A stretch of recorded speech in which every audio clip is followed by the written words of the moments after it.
News team. To actually create real peace, you have to do these kinds of actions just like happen. And now, introducing your host, Randy Tobler. We're doing very well on the war front, to put it mildly, I would say. Somebody said, on a scale of 10, where would you rate it? I said about a 15. And we're going to continue to do well. We have the greatest military in the world by far. President Trump laying out the case that we are shock and awe. We are epic fury. We are America. We are back, and we are kicking butt. Welcome into Wake Up Missouri. I'm Randy, along with Stephanie and John and Drake, and good to see the firepower not only prevailing, but Stephanie, everything we're hearing, and we heard a little bit of it yesterday and yesterday morning, and then we're talking about we're just beginning to, that we were just tapping on the gas. Now we're really, wait till you see what's coming next. I mean, can you imagine if you're Iranian leadership, if you're the IRGC over there, if you're the, some of the remaining remnants of loyalists on the street that are still going after Iranian civilians, can you imagine you're not only feeling it, but you're hearing the fury and the power of the greatest military forces on the planet? At some point, they're going to break. You don't think so? No, think so? I mean, all their ships are at the bottom of the sea. I mean, what? I know. Have they already? They've not broken? I mean, they haven't really, but yeah, I mean, it's great. Again, I think I asked this even on Monday, what is their out? How do they win? What's success for them? Just making us, use up more of our stuff? I don't know. And John, the first time in a long time that a submarine has taken out a torpedo. With a torpedo. Yeah. First time since World War II, they said. When you were in World War II, when you upped the periscope in that submarine that you were in, weren't you part of that mission when they taken out those German frigates? No, they didn't have submarines yet. Oh, I'm sorry. Smart Alex. You knew John Paul Jones, didn't you? That's sure. Yeah. He was my neighbor. Personal friend of yours. This is kind of a John Paul Jones kind of mindset, isn't it? More and larger waves are coming, says Secretary of War. I love that. Secretary of War. I don't want to say Secretary of Defense. Good thing we changed that name last year, because otherwise we would have had to change it this week. And I know, isn't that great? I mean, that was a little forbearing of what was coming. We should have known back then. We don't do pansy sit back on our heels and wait for the people to attack us and then pull a Neville Chamberlain, Joe Biden channeling weakness. No, Secretary of War. We're going to show you that we have power. We will use it. Now, would you like to have a conversation? I think that's, I don't know, strength through power, right? Anytime that we can bomb the Iranians, I'm a happy man, Randy. I feel like I think right now it's strength through firepower. More and larger waves are coming, says Hegseth. More bombers, fighters are arriving just today. Complete control of the skies. We'll be using 500-pound, 1,000-pound, 2,000-pound GPS and laser-guided precision gravity bombs, which we have a nearly unlimited stockpile of. Largely been using standoff munitions, cruise missiles, short-range ballistic missiles, but there's more coming. The throttle is coming up, he says. I don't know. What we were doing with complacency and sitting back on our heels and trying to be Mr. Nice Guy, everyone wants that to work. I don't know any time in history when you are weak in front of a bully that you win. And Stephanie, you like to win. You've been begging for this for a year, because you were so mad when Trump was talking to the enemies, and I think the whole time you've been saying a little less talk and a lot more action. More talky, more action. less talky. Less talky, more action. That's and I think we're seeing that this week for sure. I have talked to so we talked to Representative Jim Schulte yesterday morning. We did. He has had boots on the ground. He knows the ugliness of war. He was in support of this. This is a regime has killed Americans since their onset in the Iranian Revolution. It was 79, right, John? Yep. Okay. And they have spread carnage and blood and destruction throughout the area. And funded other bad guys. Isn't it fair to say, on our own shores with, the lone wolves and, these various attacks that we've had, inspired. And a lot of that the genesis comes from Iran. Well, the president said since day one, they're the world's number one sponsor of terrorism with Hezbollah and Hamas and the Houthis and you name it. And while George W. Bush was overambitious, thinking you can turn Islamic people with a totally different history and cultural background into, flag-waving, George Washington-loving, constitutional republic adopting Arabs, that's not going to happen. But he had it right when he said axis of evil, and Iran is one of them. And so finally, it's just get the job done, finally. And so I talked to a younger guy, a very good friend of mine, happens to be a fabulous physician here in town. I asked him yesterday, I said, you're a young guy. Yep, spent time in Afghanistan. He said that was a war born out of some motives I'm not so sure about. He says, and he laid out the case, sort of like Jim Schulte and like so many people have. Condoleezza Rice, I know everyone's going, Condoleezza Rice, Newell. She said, this is noble, this is a worthy effort. If it does nothing more than to emasculate and totally defang an evil, demonic, my words, despotic regime, yeah, everyone wonders what's going to happen. But at one point, when you have, like you said, Stephanie, when all of their naval capacity is at the bottom of the Straits of Hormuz, when there are no more launchers in garages, do you think, how long is it going to be before we know where there's you store it drone? I could just see like all these you store it, facilities around there with drones. Well, we know where those are. We'll take those out. I watched an interesting piece yesterday on one of the online channels that talked about Iran actually having two navies. I didn't know that. Yeah, they said they had the traditional Blue Water Navy, and then the Revolutionary Guards Corps has their own navy, and that's the one that has all the fast attack boats around the Strait of Hormuz all. So it sort of reminds us of Saddam when he had the army and the Republican Guard that were the fanatical side of it. So it's kind of interesting. Well, you're right. I mean, I think the IRGC is probably the most loyal, the most steadfast, probably will be the last to break and finally cry uncle from everything we've heard. Now, there's other interesting news that I haven't heard this validated, but people are talking about some murmurs of the Kurds arming and becoming an insurgent force.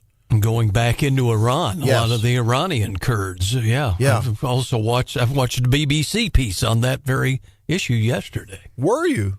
Yeah. Right after you finished the last Prisoner rerun? That's it. Yeah, thanks. In case you were with us yesterday, we had it was the day before, a little trip back in nostalgia, back into old British reruns. Remember Faulty Towers, John Cleese? Oh, my God. The Saint. Oh, The Saint, yeah.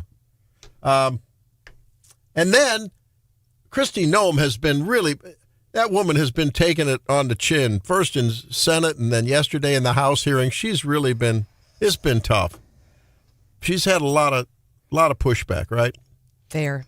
But then, here's Noem for the win. You rule out the deployment of ICE or CBP to polling places this November. Chris Coons. There are no plans to have ICE officers at our polling locations. And I'm glad to hear that, but would you rule it out? Would you say it will not happen? Do you plan on illegal aliens voting in our elections, Senator? Yes! Noem for the win. Do you plan on illegal aliens voting in our elections, Senator? Because if you want to tell me, we can make plans to deploy ICE. Yeah, that wasn't yesterday, House. That was one I found from 2 days ago at the Senate. I thought, they didn't play that on all the liberal outlets, did they? Oh, of course not. No, do you plan? Would you like us to have illegal aliens voting, Senator? I thought that was great. Good for her. I mean, I think she takes a lot of heat just because she's an attractive woman, and so people her detractors know that there might be some kind of latent stereotype that, well, if you're good looking, you may not be that smart, and you know what I mean. You're just leaning on your looks, and you really don't have much merit. I mean, she's had a glow up. Do you remember when? This is like dating myself, but like she had like kind of like a John and Kate +8. She had like a weird. Have you seen the old photos of her? Mm-mm. Oh man, she's had a major glow up. She's not always looked like that. I've always thought. I mean, from when she started in politics, when they talked about her and her family business. You want to find some of those? Yeah. Okay, we'll look at some of those. And then the gentlemen on the show, that'll be John and Randy, will make some determination. Drake, you want to defend yourself? No, I'm seeing the old pictures of her. Oh my Lord, Stephanie. Right. That Really? hairdo was rough. Well, She does look like Cruella DeVille, so I could see her killing a dog. I don't find that's not. I think that may be more attractive. No. I don't know. They do look very dated. The images of her from back in the day. At some point, probably don't, or the rest of us, right? At some point, the too revised image of anyone is off-putting to me. Just if you're talking about, like, go to the art museum and look at the before and the after. Or like Jim Carrey. Oh, yeah, Jim Carrey. Wow. There's been a lot of bad. Who was the other guy whose, like, eyeballs are now like this at the last award show? Well, Jim Carrey's a special case because the Illuminati killed him and replaced him. Who was the How guy? about Pam Anderson, the old Baywatch star, and now she's famous for no makeup out in public. It was Bradley Cooper. That's who it was. He showed up to an award show and clearly had some stuff done. You know who's had some amazing? I mean, whoever did Kellyanne Conway. She's looking good. She really, really has. I think you just get the impression that going through being the campaign manager in the 2016 election and all that, and she was just looking really like just tired, and she just looks rejuvenated. Yeah, I mean, politics does not treat people well. No. I mean, if you look at the president pictures when they come in and they leave, and I mean, even state politics hasn't treated some people well. Well, look, there's been claims that Bill Clinton and even Putin have had work done. Really? Oh, I'm sure. Wow. I did not have injections by that woman. We'll be back to the Daily DC Rundown.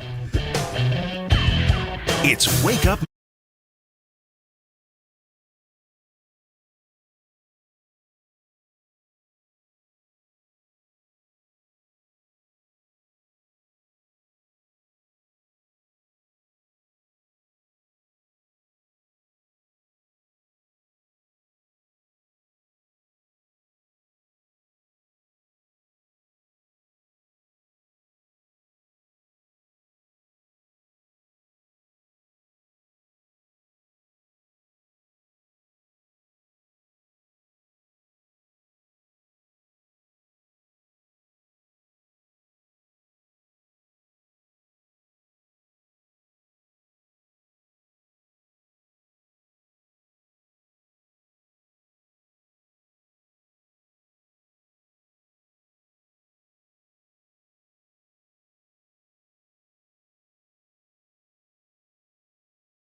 Operation Epic Fury is in any way a diversion from Republican demands for peace. It's the opposite. Peace is not secured through appeasement, and it's certainly not secured by airdropping billions of dollars on terrorist regimes, which is what previous Democrat administrations have done. Peace is secured through strength. That is the principle that our party has stood for my entire life, and on principle before that, articulated the idea of peace through strength. Mike Johnson, here's the Daily DC Rundown with Stephanie. The Pentagon says that they've delivered twice the air power of shock and awe in Iraq in 2003. Of course, yesterday we sunk an Iranian ship. It's the first enemy ship sunk by torpedo since World War II. General Dan Kane says the Iranian missile strikes are down 86% and drone launches down 73% from day 1 to day 4. I think we're now on day 5 or 6. 6. Pretty big deal. We have Congress is taking some action, but it's not going to matter. The Senate voted yesterday 47 to 53 to block Trump's war authority. The House is voting, but it's not going to pass. So, what else? The administration is saying they're keeping all options on the table when asked about U.S. boots on the ground. Does that change your analysis of how you feel about the current conflict, Randy? Nope. If they put boots on the ground, you're still good to go? Well, I'm assuming it's not going to be for long-term occupation. If it changes, I can flip. We'll see. All right. The House Oversight Committee voted 24 to 19, a bipartisan vote to subpoena Attorney General Pam Bondi over her handling of the Epstein files. We've talked about Kristi Noem being in the hot seat, and the other person in the Trump administration besides Hegseth that's taken a lot of heat is Pam Bondi. The resolution was introduced by Nancy Mace. This would make Bondi the highest-ranking Trump official to testify before the committee. Certainly, there's been a lot of criticisms about her rollout of the Epstein files from the binders initially, and then they say there's lots of missing files, and then there's people who complain about the redactions, and there's some people who say there are some files that got released that shouldn't have been released. And, of course, she's kind of hidden behind this whole thing of like, well, there's an ongoing investigation, so some things can't be, released. So we'll see if she testifies. But, again, the subpoena means that if she doesn't, she'll be held in contempt. Yeah. You see some Republicans coming out against cabinet secretaries, Noem over the last couple of days, and then and now Bondi. And we're hearing more out of Texas. Of course, they had their primary on Tuesday.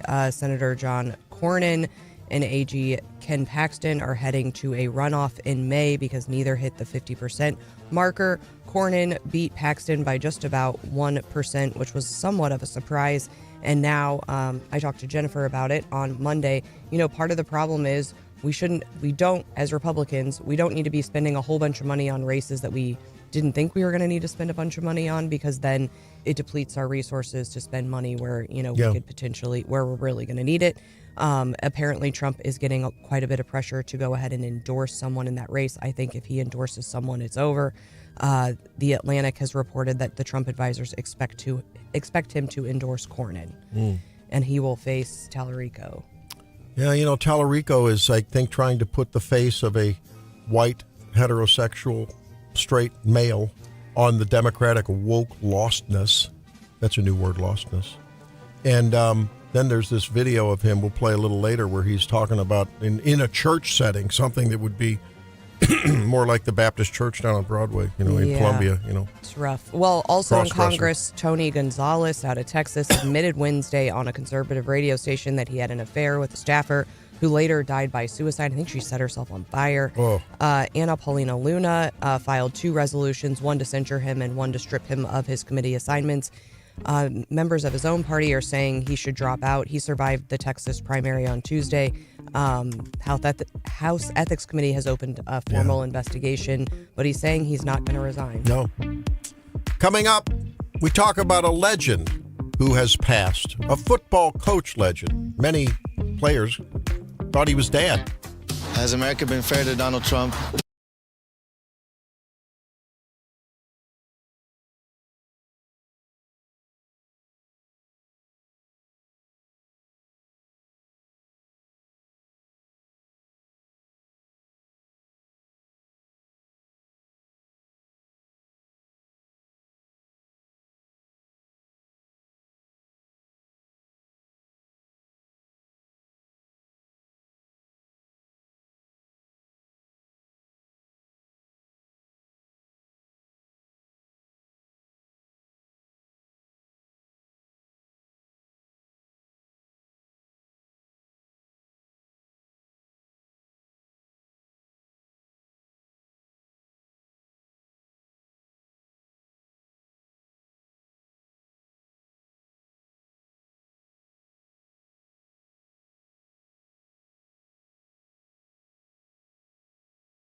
Page for people who want to read the news.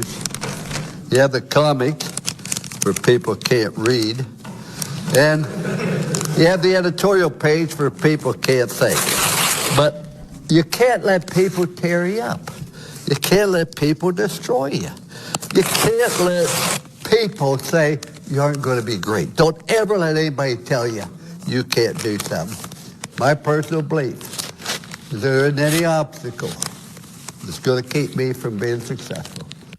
Lou Holtz, legendary coach, dead at age 89. We talk about him and some memories of the guy who made such a big difference in the lives of so many players and, of course, the fans as well. Brian Hauswirth joins us now. Brian and John, I know you guys could probably tip more than one beer talking about Lou Holtz.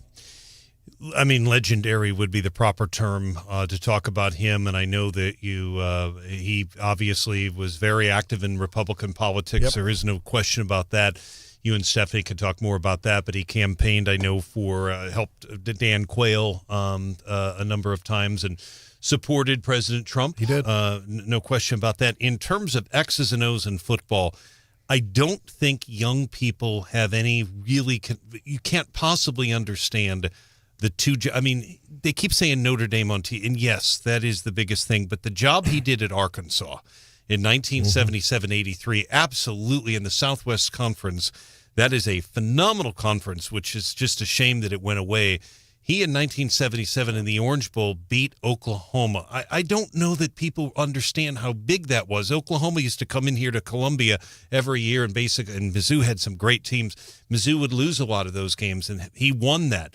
Then he goes to he went to Minnesota after he was at Arkansas. Was there a couple of years, gets the opportunity to go to Notre Dame, wins the national championship in 1988, and should have won in 1990. There was a bad call made against Rocket Ishmael's punt return, a clip that never happened. Probably should have won that second one as well. So, yeah, that was a Colorado game. Do you know what time that game started, Brian? It was Dick Enberg. Do you know the attendance at the game? Who was the sideline referee? I can tell you Dick Enberg and Merlin Olsen were calling the game. So, yes. So, it was just absolutely incredible. I heard Ainsley Earhart talking this morning from South Carolina. You know, she talked about how he went from, I guess, Notre Dame, and at some point later he was at South Carolina, turned them around from a 1-10 team the year before to an 11-0 team or 11-1 team the next year. Unbelievable. Yeah, he was at NC State back in the pre-Arkansas days, wasn't he, Brian? Yeah, he was at NC State in the SEC, and of course he had huge success there. William and Mary before that, and certainly spot on. And also what you're saying, Randy, is spot on. He was, after he left Notre Dame, let's say he was at Notre Dame 86 to 96, he went to South Carolina, USC is what we like to call that, 99 to 2004, and didn't have the success that he had at Notre Dame, but he certainly turned that program was in pretty bad shape. Did a great job, and after that became an analyst at ESPN, and after that retired. But just amazing. I got to meet him. He spoke in St. Louis when I was in college. I was an intern many years ago. And Lou Holtz and Bobby Bowden, Florida State, and Gene Stallings. I actually had to pick up Gene Stallings at the airport. As I recall, Holtz and Bowden, I ended up getting them down near the airport as well and had to escort Lou Holtz into this. Union Station is where it was. It was in 1993, this big event. He could not have been a nicer guy. And very quiet, didn't say a lot, but it's just the amazing thing. That soundbite you played is what people say all the time about him, to believe. And he always taught his players to play. I never remember him, a kicker missing a field goal, screaming at him or anything. Yeah. He had a very unique way of coaching, kind of a different era. He had his controversies over the years, some probation violations and accusations of that. So, Lou wasn't completely lily white. Like, you'd be hard pressed today probably to find a coach who is.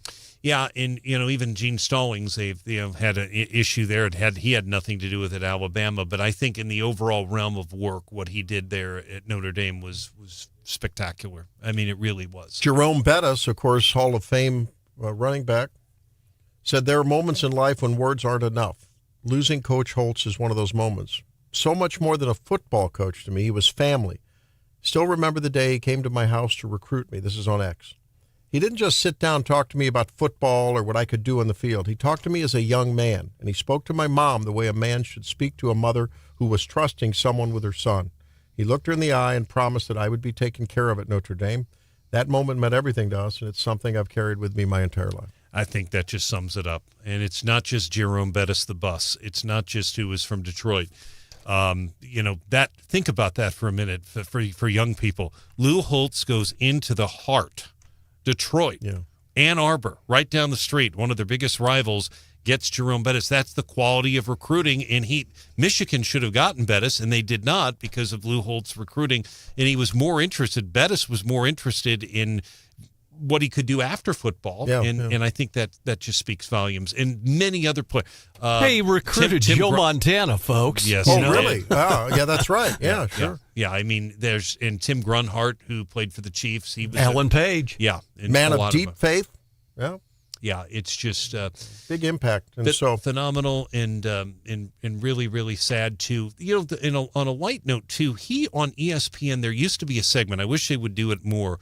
Reese Davis, who now does the games on ESPN and also involved in College Game Day quite a bit. It was called Final Verdict, and they'd take an issue and they would Reese Davis would dress up as a judge, and Mark May and Lou Holtz would listen to the arguments, and they would debate an issue. And it was actually, compared to the day where it's just so nasty and stuff, it actually was entertaining, and they'd back it up with arguments. It was a different era. They called it Final Verdict. Well, and it was before the Lou Holtz era, but hey, Ronald Reagan fans, George Gipp and the Irish, Well, yeah, and long before Lou. Yeah, exactly, because Holtz came in '86, but he 80, like I said, he had some really big years, and '88 was probably, he had Tim Brown that won the Heisman that year, and maybe the greatest game that I've ever, probably it could be the greatest game I ever saw was in '88 when Notre Dame beat Miami. Miami had won 36 straight games. Notre Dame beat them. There was a brawl in the pregame, and it was just, that essentially was the national championship game. It was mid-October, but they never were going to face anybody as good as Miami was in that game, and they were able to do that and won, and that spoke volumes. He had some studs on his roster. I think Rocket Ismail from that era. Rocket Ismail was on that same team, and the great punt returner Tony Rice was on that team, the great quarterback. They had their kicker, a guy named Rowe, a walk-on kicker, hit the game-winning field goal in the opener of the season against Michigan. I mean, again, they did everything right and happened Dave to win Casper, who went in the Hall of Fame. Yeah, he would have been NFL? before that. He would have been before that team, but yes. Here's a little something from Lou Holtz about Miami. We get in the locker room, I am really mad. And I said it in a very meaningful way. I said, if I see anybody during the course of this football game do anything but class or show disrespect to Notre Dame or anything else, you represent thousands, millions of people. You're not even going to be pulled out of this game. You're never going to play for Notre Dame again. I want to see a class operation. Now, after we win the game, if Miami wants to fight, fine, we'll meet them in the alley. And I didn't plan to say this, but it just came out. And if they do, you say Jimmy Johnson's asked for me. Well, I didn't get anything else. They went out the locker room. I wasn't done. I wanted to get they go storming out the locker room. Yeah. In the end of that game, if people remember it, Miami was down 31-30. They went for a 2-point conversion. Had he kicked, I don't know that it's hard to say if they kicked the extra point would Notre Dame have won. It really been iffy, but they went for the 2. Notre Dame batted it down, and it was an ugly pregame. You can see it on video. It happened in the band. The band got kind of stuck in that. There was a brawl. Drake was there. No, yeah, there was a brawl. The band was there, and Brent Musburger was just. There was no. It was just an amazing broadcast, but. Brent Musburger was talking about touchdown Jesus, and all of a sudden you hear all this yelling. That's embarrassing. Good stuff. Well, Thank you, Randy. The prototypical coach model of being a great, sports leader, but also being really sort of a surrogate dad, or at least a substitute dad to a lot of these guys that are either away from home or maybe came from homes without a dad. Yeah. And that's the story you hear over and over. I think of Coach Gates and some of the stories I've heard about him and how he is really takes care of his players. He thinks of them as his kids. I think a lot Before of coaches Brian do. gets out of here, I'm being dared by my family member, the whole family, Purdue graduates. She directed me to her Facebook page that says, this is my cousin, still hate the Irish, battle for the shillelagh, boiler up, hammer down. They're not all Notre Dame fans, no, there, Brian. Not everyone that's the Notre Dame fan. Zach, Drake, your thoughts about coaching in general. I mean, you I should take you off air for calling me Zach, by the way. I'm sorry. I'm looking at a story here by a guy named Zach. Yeah, what's the story about coaching and how important it is to young people? This is going to sound terrible and just ruin my credibility, but I think NIL has kind of ruined that, relationship between recruiting these kids out of high school and coaching. Because, I mean, you have all these stories where you kind of have to be the dad. You have to, be a role model. Yeah. And you go there because the coach is a good guy. Nowadays, it's not so much that they're a good guy. It's whoever writes the biggest check. Yeah. So I just wanted to, affirm your beliefs I by think saying that. In most things in life, relationships matter. And without relationships that have trust and bonds, and however you want to define that, I think that there's just something missing. And You know what else matters? Winning. Relationships matter in life, and you can win or lose, but at the end of life, there's only relationships that are left. You can have good relationships in football, but if you are with your coach, but if you lose, guess what? What? You're going to have trouble being successful. That's right. Just ask former Jefferson City J legend John V. Pete Atkins. Yeah. At one time, the winningest coach in high school football. My dad played for him during the winning. We all played for Coach. That's right. 573-874-9390. If you lose after you've formed a good relationship, does that erode the relationship? What lives on? The relationship or the victory or the loss? Interesting philosophical thought here on Wake Up Missouri. Oh, there's a kitchen staple that is really zooming in popularity and it'll make you healthy again. That when we come back.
know many of you, if you're on your way to work today or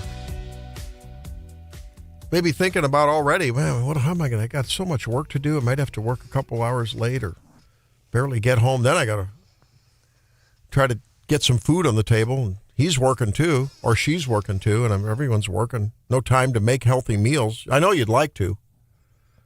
And then you talk about the expense of the ingredients to make healthy meals. We talk about how important it is to get clean proteins, especially vegetables and fruits. I say that in that order because it's easy to eat a lot of fruits and not so many vegetables, but think of it the other way. And now this story in National Frozen Food Month, talking about how frozen food aisle sales are up 40%.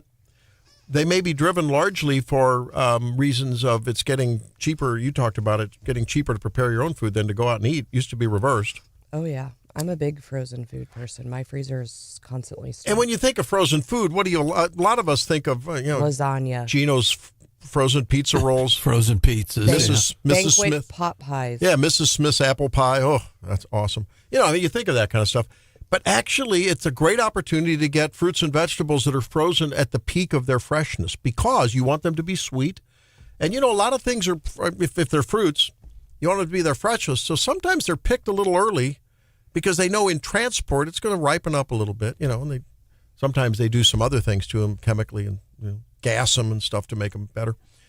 So there's a lot of nutrients tucked in frozen fruits and vegetables. And then you can just pop them into your favorite recipe, like frozen organic broccoli florets. I like frozen edamame. Yeah. It's pretty frozen good. Peas. Cauliflower rice. It's a great thing to sub for your high-carb rice, I use cauliflower rice instead of breadcrumbs in meatloaf, and you would be shocked. Yep. And it basically just absorbs all of the yummy juices and flavor from the meat, so you don't taste the cauliflower at all. Why wouldn't you want to taste the cauliflower? It's yummy. Ew. Cauliflower. And it's a cruciferous vegetable. All together now, cruciferous vegetables, cauliflower, broccoli, Brussels sprouts. Brussels has an S at the end of Brussels. And Helene's favorite, kale. Kale is the very best. Yeah. There's not frozen kale, though, is there? I don't know. I'll bet there is. I think probably is. I mean, we don't really talk about the shift that's happened as far as vegetables go because growing up, like all we had was like canned vegetables, and everyone hated vegetables because they were mushy. Yeah. You get them out of the can, they're like not green, they're kind of gray. Yeah. They're waterlogged, and frozen vegetables are delicious, and I think have totally changed the game for folks because they just and they're so convenient. I mean, when's the last time you opened a can of vegetables? Maybe like a can of corn. I don't remember. For like a dip. But I remember, we used to have pantries full of canned vegetables. I don't mind canned green beans. But other than that, Randy's like, no. I love those long, freshly snapped green beans. For sure. Helene does something with them. She uses some kind of, she does something with them with little sesame seeds and a little bit, not bacon, a little bit of some sesame oil, just enough to make them really juicy. We eat them as finger food. She puts them in the roast. They're really good. Instead of French fries, we just sort of roasted green beans. You'd be so proud of me, Randy. I'm always proud of you. Oh, no, you're not. Yes, I am. I actually eat a lot of frozen vegetables, believe it or not. I mean, you see how trash I eat. I've never seen you eat a vegetable in your life. No. Well, in the afternoons after I get off work, I make a smoothie. I mean, frozen vegetables are so good. You put it in a smoothie? Blech. What are you talking about, Stephanie? Are you out of your mind? Vegetable smoothie? Ugh. Not vegetable, fruit. That's what I said. No, you said fruit. vegetable. I might have, but a fruit smoothie with some protein powder and the problem is Drake is 21. Yeah. Those fruit smoothies, it's real easy to get too many lot of calories in those. Well, that's what I'm trying to do. That's why the problem we have is I'll go in there and get my eyes are bigger than my stomach over the days, and I buy 2 or 3 pints of blueberries, and by the time I get to the last one, a little fuzz growing on them, and if you buy them frozen, they're all good. So, okay, anyway, that's good thought. If you're having some problems just logistically and throwing away a lot of food with the fresh veggies, and you really wanna think of frozen, we're going to talk to Tim Riley from the Churchill Museum. His thoughts coming up.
Morning Addiction.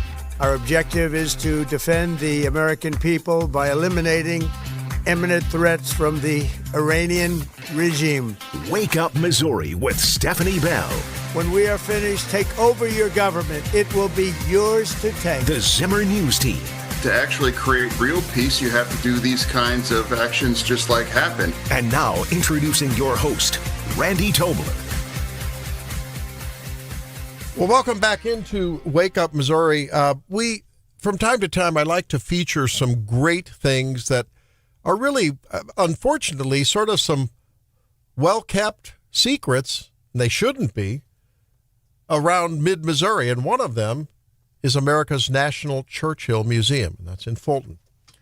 Why? Because Churchill, obviously, was one of the great leaders the planet's ever seen, and it's a beautiful thing. So now we get to talk with Timothy Riley, who's the curator and director of the National Churchill Museum, because they have a big event going on, and today's a big day in Churchillian history, right, Tim? Thank you very much for being with us. Thanks, Randy. It's great to be back. And yes, it's an important day for us at America's National Churchill Museum. Though I might add that the secret's out. I was looking at some of the press coverage this morning. I was seeing articles about Churchill's speech at Fulton at Westminster College, in China, in London, in England. It really is continues to have a global impact, because 80 years ago today, Churchill came to mid-Missouri and from the heartland of America delivered a message saying an iron has descended across the continent of Europe. That reverberates to our own times. And that speech really changed the course of the 20th and 21st century. It was a soundbite for a century, to be sure. And, of course, it was called the Sinews of Peace, but it was really what was the genesis of the Iron Curtain, right? I mean, isn't that what it's become known as more popularly? Yeah, he used that famous phrase, an Iron Curtain. He wasn't the first to use it, and it wasn't the first time Churchill used it, but certainly he made it popular. But he called the speech the Sinews of Peace. And what are sinews? Sinews are things that join us together and make us stronger when exercised. And I think that's one of the crux of the messages that Churchill said, that alliances, pro-democracy alliances that work together with strength from a position of power would have great influence in the world. And that's the message that Churchill delivered from Fulton, Missouri at Westminster College. We're talking with Tim Riley, who is really has a very busy weekend, because there's a busy weekend planned to celebrate this 80th anniversary. And if you have not been there, you've got to get out and see it. I don't know, Tim, if there's a ticket issue and whether there are tickets available for the various things and whether people will be able to get in. But tell us a little bit about what's going on, the festivities this weekend. Well, today is a special day for us. It's the actual anniversary of the speech 80 years ago. And we'll be welcoming the next generation really into the museum. We have about 500 school children, middle school and high school students, going to be in the same room, the gymnasium, the historic gymnasium at Westminster College, to experience Churchill. We've got a wonderful actor and historian who's going to come and be Winston Churchill for the young, so that they get these lessons. I think that's vitally important, that these messages and these lessons of history be shared with the next generation. So that's happening today, and some classic cars. And I encourage everyone to come out and see us. There's also an encore performance this evening at 7:00 by the actor Randy Otto, a very talented man who plays Winston Churchill. So we encourage everyone to come out today. But also, things continue tomorrow. The Governor Kehoe of Missouri will be with us to give a keynote speech in the morning. We've got the former Deputy UN Ambassador, Ken Edelman, who was one of the gentlemen who brokered the summit meetings between President Reagan and Gorbachev to end the Cold War, will be with us.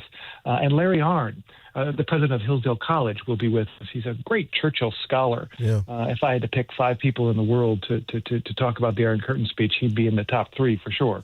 That's all happening tomorrow too. Big names, big event, big museum, and in this time where there's debate going on in conservative circles, certainly among more liberal circles, political parties divided about the action in Iran. Here's a little bit from Winston Churchill talking to the Congress of the United States during World War II and his thoughts about more Chamberlain-esque versus, let's say, more Churchillian worldview.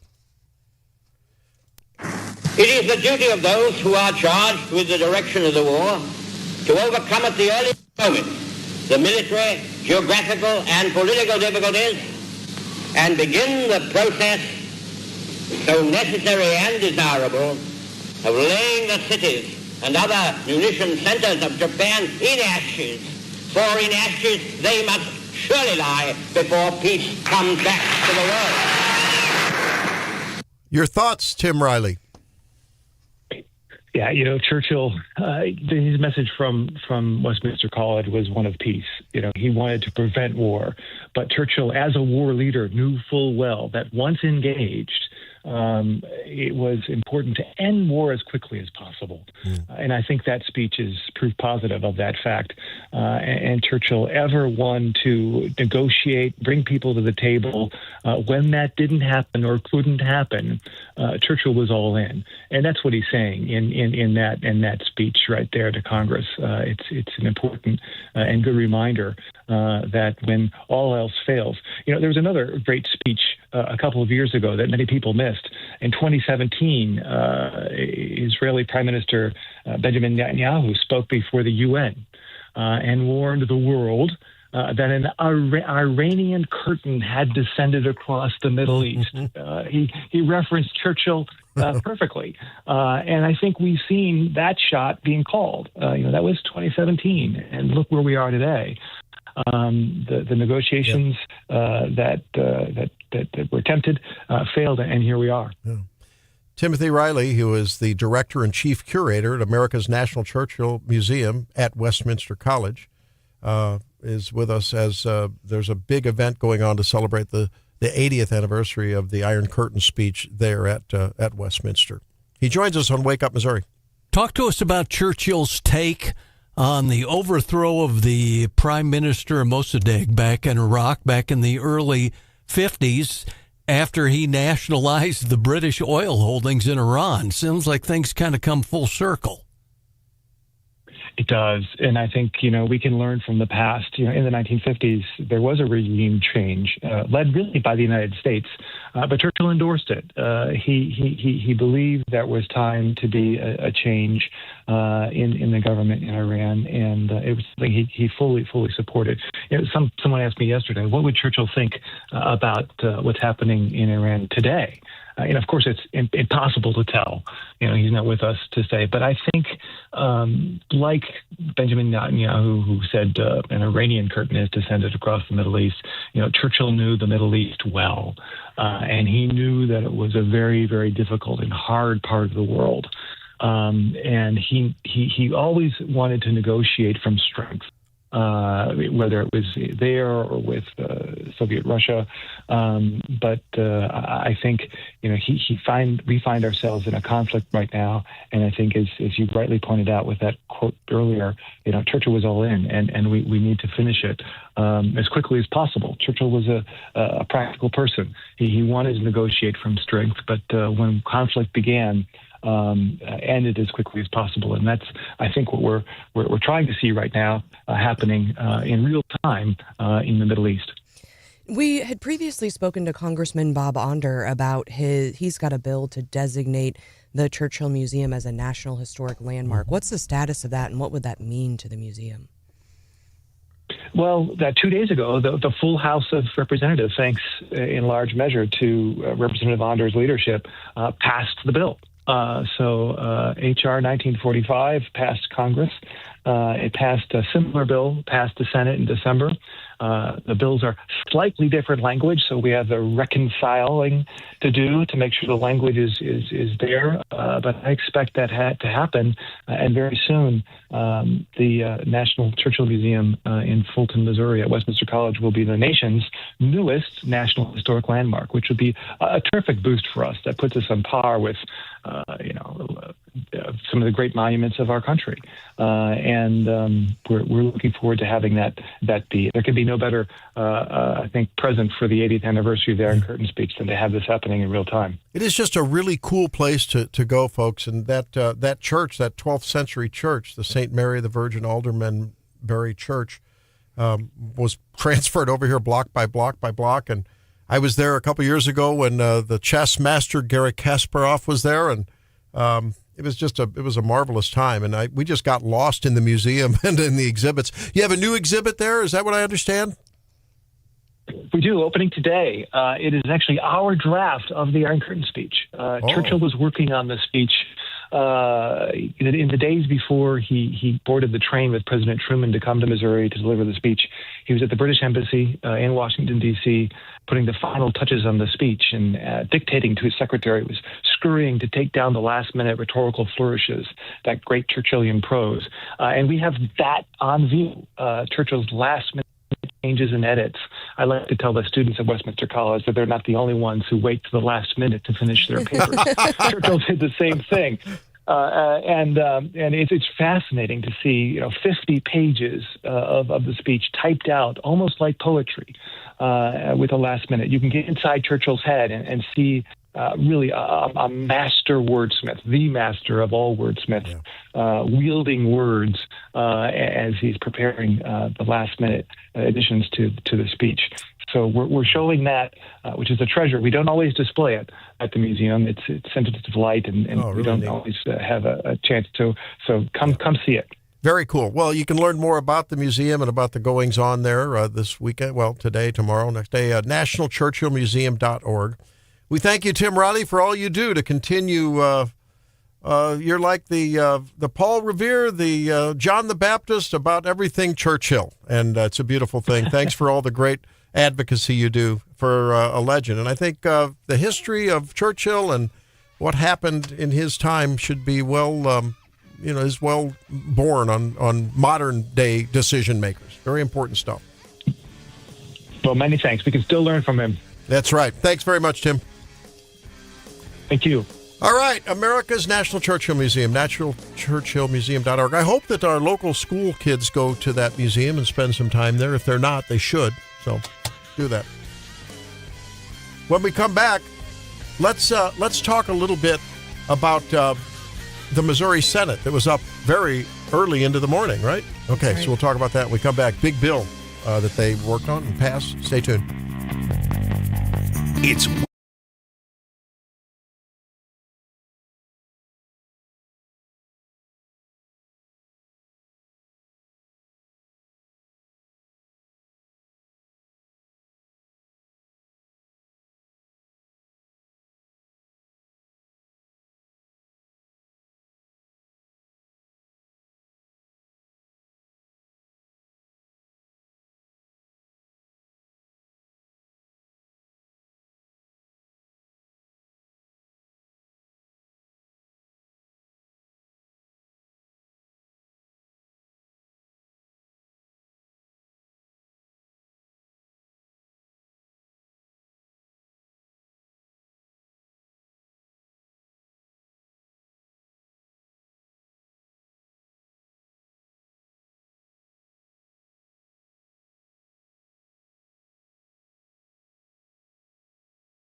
Welcome back into Wake Up Missouri. Thanks for being with us.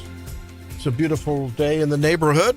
And boy, it was a late night in the Senate last night, Stephanie. That's right. Apparently, they didn't vote until 3:30 in the morning. Wow. And they were working on a bill from, I think, Senator Schroer.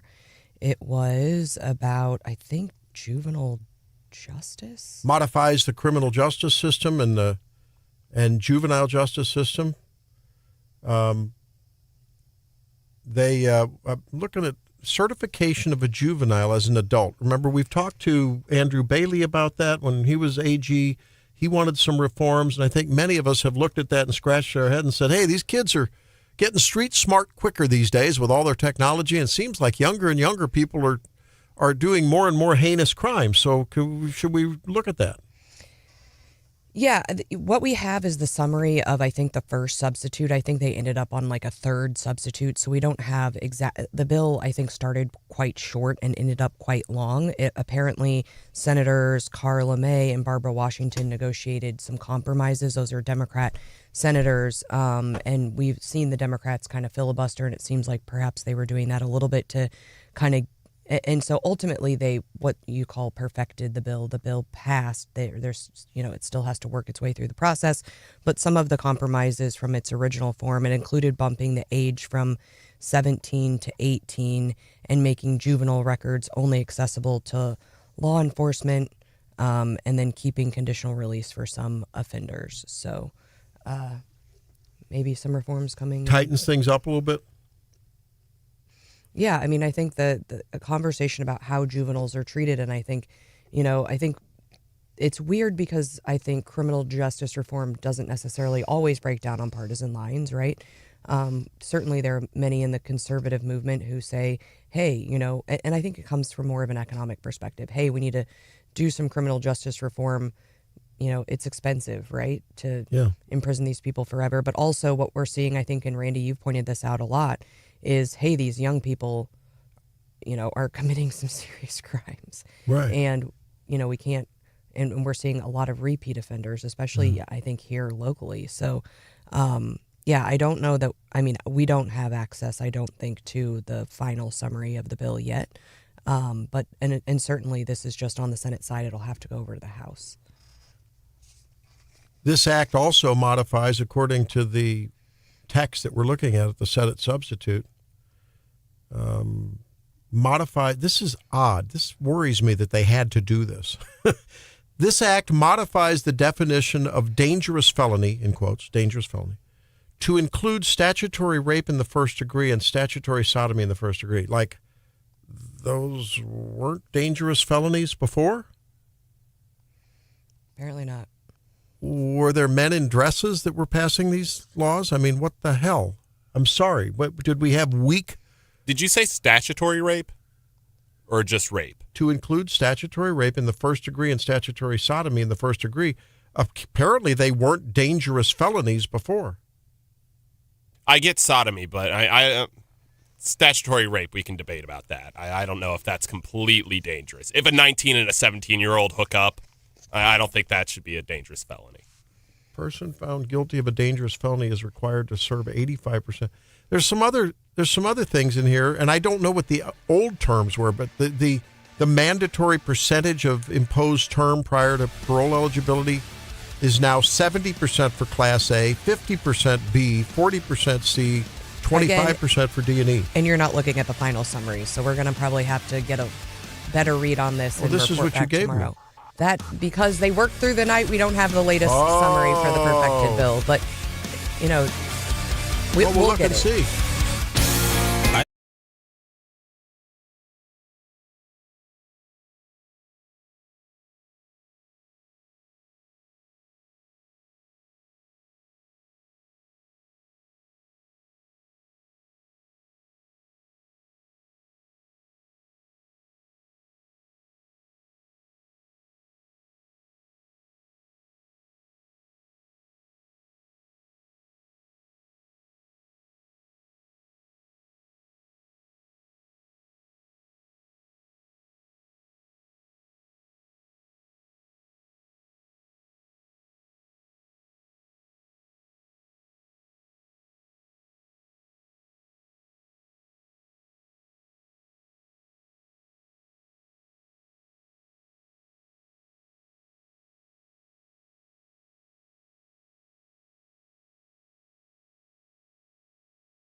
I have a question for everyone. I'm going to play a little clip here, and then the question is, well, I'll ask the question after I play the clip. So everyone listen, and we're going to have a little quiz. I'm going to go around the horn here and ask you to weigh in at 573-874-9390. I didn't sign up for a quiz. Class is now in session, 7:35. A pop quiz. Nobody told us. We're going to be talking to James Fitzpatrick. He's an ex-JAG officer and from the Center for Security about the Iranian conflict at 8:08, so don't miss that. That is, of course, the topic that is on, I think, everyone's mind sooner or later as they go through their day talking and thinking and conversing with folks. So we'll cover that. But here's what happened yesterday in the Kristi Noem hearing. This is Representative Kamlager, Kamlager, Kamlager Dove. She's the minority whip on this committee. Listen. So, Secretary Noem, at any time during your tenure as Director of Department of Homeland Security, have you had sexual relations with Corey Lewandowski? Mr. Chairman, I am shocked that we're going down and peddling tabloid garbage in this committee today. Reclaiming and my ma'am, time. one thing that I would tell you is that he is a special government employee who works for the White House. There are thousands of them in the federal government. So, reclaiming and my is time, an advisor, Secretary, it is and has okay for no, you to be no offended authority by to the be question. making any It is decisions. okay for you to has be no offended authority by the to question. be making But it is decisions. also and a putting real in question. position. So what I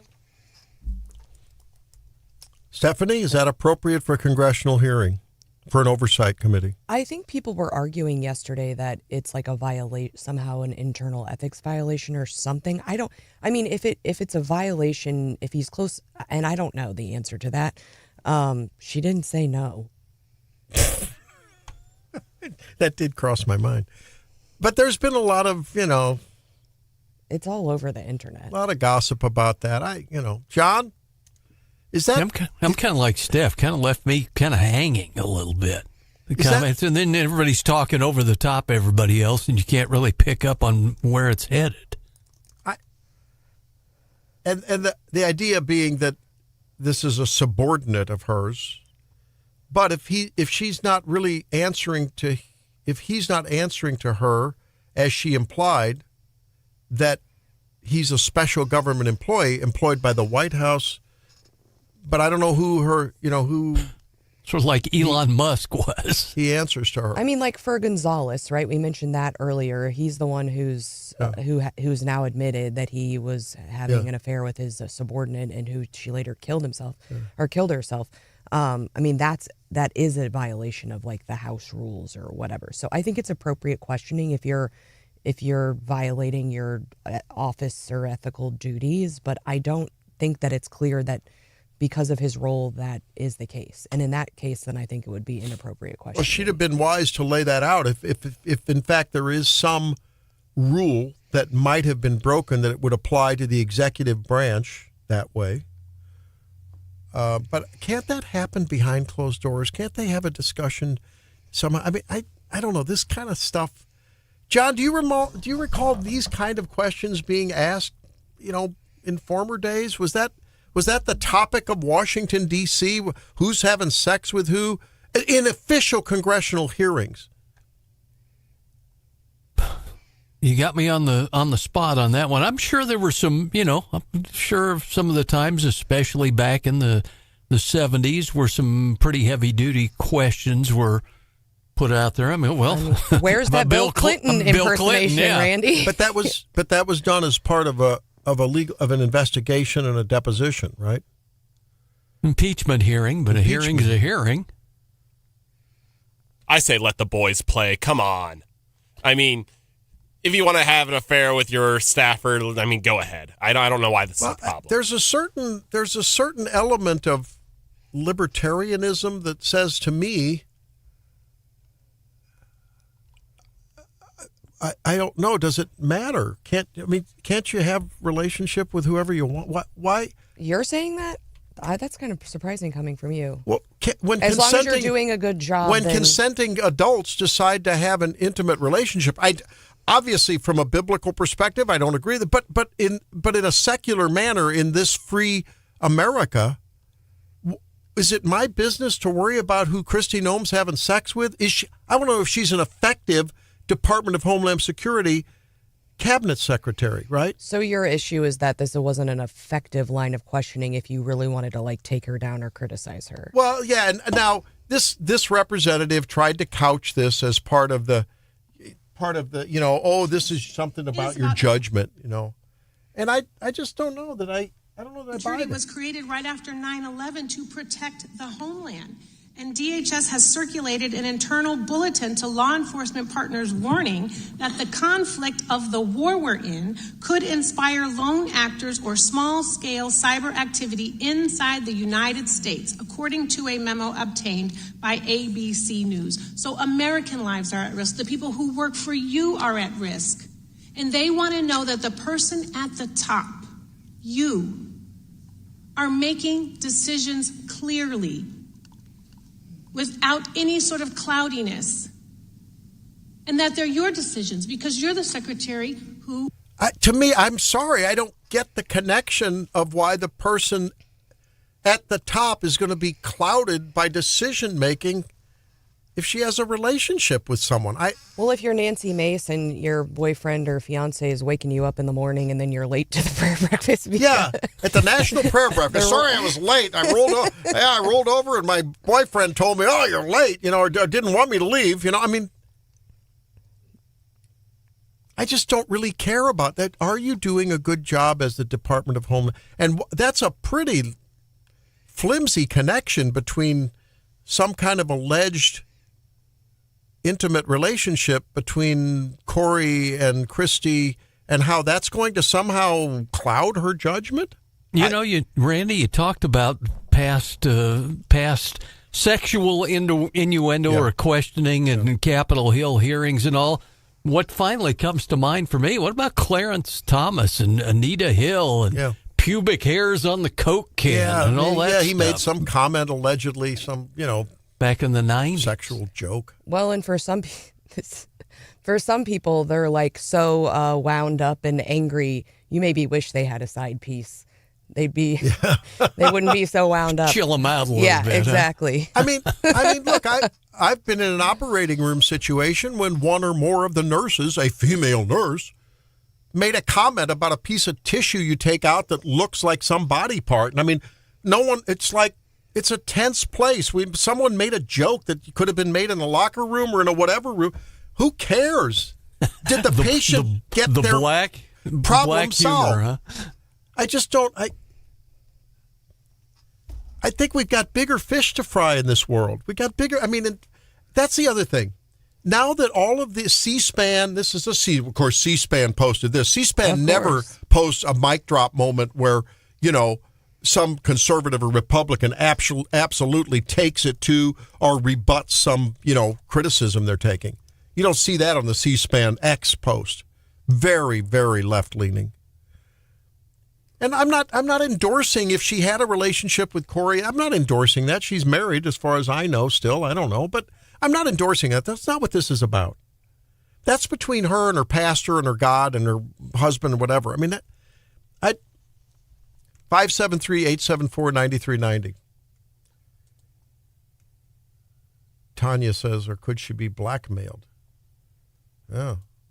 Chris Not says, real. It's all... questions about sex, that's way off topic. I agree. Actually, no, I'm going to take back. Unless it relates to the job itself. No, I feel like we got to know who everyone's sleeping with at the White House. I feel like that's just something the American people need to know. Brandon says Kristi is... smoking hot, 12 out of 10. William says, I don't want to get myself in trouble, but an attractive lady in charge sleeping with a guy isn't exactly the same as a crusty old man using his position to sleep with an attractive young lady. Now, wait a minute. Whoa. Hey, wait a minute. He's probably right, though. Some sexism going on there. Ageism. No, I don't agree. Now, Dwayne says, Drake, if congressman or woman cheats on his wife or husband, do you think they won't cheat on the American people like stealing? Well, Dwayne, if you don't think that politics can bring out the most ugly underbelly of a human being, that you've ever seen. Dwayne, you've been living under a rock. Because that's the way that's what politics does to people. It brings out the worst in people, in many cases. Yeah, because the people who don't cheat on their wives or spouses doesn't cheat the American people. This is the age-old question, and we've asked it before, and we've never gotten an answer, is are bad people drawn to politics, or does politics make people bad? And it sounds like Randy's in the second camp. Politics makes people bad. But I think both are true. Look, I think I disagree with the tenet that I see the good in all people. Well, you have to look really hard to see the good in some people, but all of us are born with original sin. I believe that. I'm sorry. I believe it. I don't believe you don't see babies coming out of the chute, going right to the bathroom and potty training themselves. They poop in their pants, I mean, we're just born with tendencies to do the wrong thing biologically, however. And we have to be tempered by, well, I think it's Judeo-Christian, ethic, but that's another issue. Exactly. Aaron says, this is a good one. Be careful what you're reading out loud. Have you heard the Randy and Steph rumor yet? Spicy. There you go. So you can have a rumor and it turns into a reality because people want to run with that ball. Is there any proof that Kristi Noem and Corey Lewandowski are having an intimate relationship? I think 2 years ago, it was all anonymous, but they had several sources that said they were openly she was sitting on his lap and they were making out in in a hotel bar. Going back to if you have any proof on that, you can send it in at 573-874-9390. I will personally look over it. No, I mean, it just really troubled. Well, look, I got a lot of sensitivity to that. I've been accused of stuff that got out over the internet and got over Facebook, and I mean, I will never forgive those people. And it's unbelievably what people can say about people for power, ambition, to create lies, deceptions, deceit, absolute evil. But again, I don't think anyone is saying that this is a rumor. And again, when she answered the question, she did not say no. I'm sorry, I think you're proliferating more of, Stephanie, I'm going to call you there. If someone wants to make an anonymous comment, shame on them. Cowardly. How utterly cowardly. If you got a problem, bring it on. Talk to me. Get on screen. Show the receipts.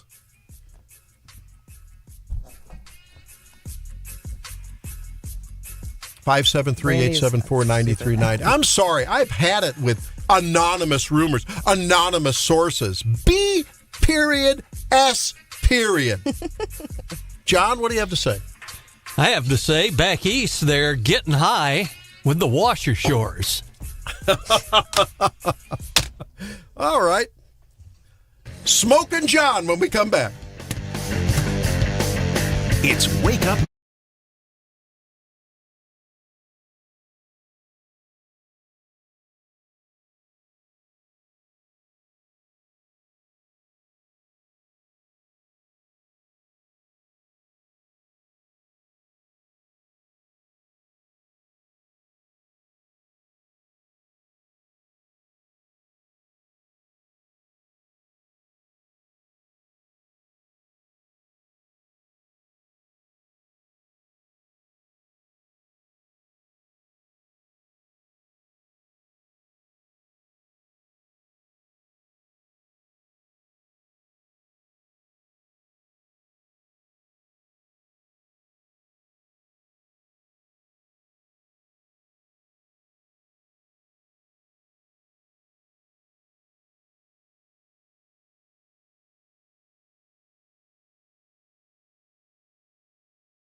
Nantucket Current reported the island's occupants apparently are having a much better time than you are, at least if wastewater data are your gauge. 8 months' worth of readings show that levels of cocaine in Nantucket sewage are 3 times higher than the national average. Oh. Interestingly, the levels of other drugs such as meth and fentanyl are below the national average. The police chief said her department is focusing on illicit drugs in general, not just cocaine.